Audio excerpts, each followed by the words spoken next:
نحمده ونصلي ونسلم على رسوله الكريم أما بعد فأعوذ بالله من الشيطان الرجيم بسم الله الرحمن الرحيم میرے عزیز قادر کرام علامہ مولانا سید ظہیر صاحب السلام علیکم ورحمۃ اللہ وبرکاتہ اور میرے عزیز دوستوں آپ سب کو کی جگہ میری طرف سے السلام علیکم ورحمۃ اللہ وبرکاتہ۔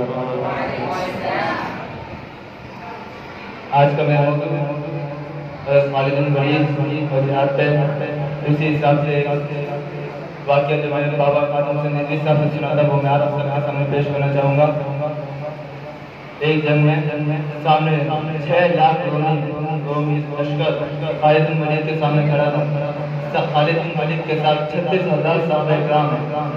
کہتے ہیں رومیوں کے لشکر کا ایک دن خالد بن ولید کے پاس آتا ہے اور اپنے گھوڑے کی پیٹھ خالد بن ولید کے گھوڑے کی پیٹھ کے بالکل برابر میں لگا کے کہتا ہے اے خالد تو مسلمان ہے اور تو ایک آزاد مرد ہے، میں نے تجھ سے ایک سوال کرنا، تجھے مجھے نہ جھوٹ کہنا ہے نہ دھوکہ دینا ہے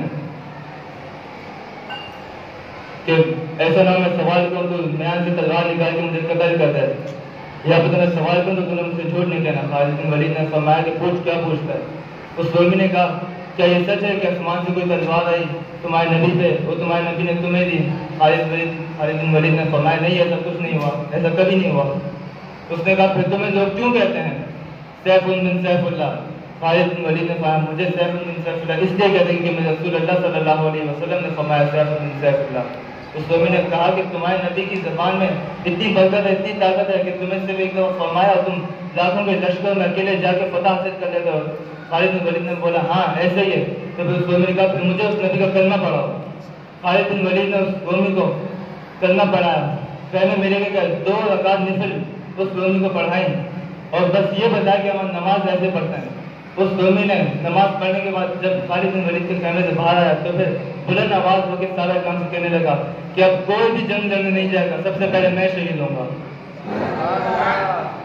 خالد بن ولید فرماتے ہیں جیسے جنگ شروع ہوئی سارے کرام سب کے اندر سب کے ساتھ رومیوں کے خلاف جنگ لڑ رہے ہیں، لیکن وہ جو بھی نیا مسلمان ہوا ہے جنگ لڑتے اتنی آگے نکل گیا۔ خالد بن ولید نے فرمایا میں تو کئی دفعہ اس کو میں نے آوازیں دی کہ آؤ سب کے ساتھ جنگ لڑو، لیکن وہ اتنی آگے نکلا کہ تھوڑی دیر بعد خبر آ گئی کہ وہ شہید ہو چکا ہے، وہ شہید ہو گئے ہیں۔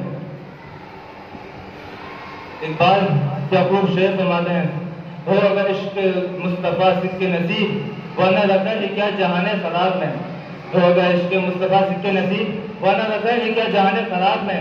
اقبال کس کے عشق کا فیض عام ہے کہ رومی فنا ہوا اور حبشی کو دعا ہے۔